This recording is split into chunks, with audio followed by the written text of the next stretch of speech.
সাগরের ঢেউয়ের দিকে তাকালে একটা অদ্ভুত কথা মনে পড়ে। জীবনটা ঠিক এই ঢেউয়ের মতো, কখনো শান্ত, কখনো বিক্ষুব্ধ। মানুষ ভাবছে সাগর শুধু পানি, কিন্তু কেউ জানে না এর ভিতরে লুকানো কত কান্না, কত হারানোর গল্প। একদিন এক পথিক সাগরের ধারে বসে কাঁদছিল। তার সবকিছু ভেঙে গেছে, স্বপ্ন, সম্পর্ক, বিশ্বাস।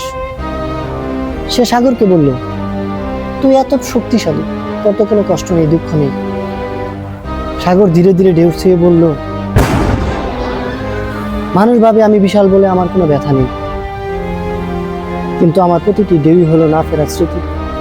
আমার প্রতিটি গর্জন হলো চাপা কান্না।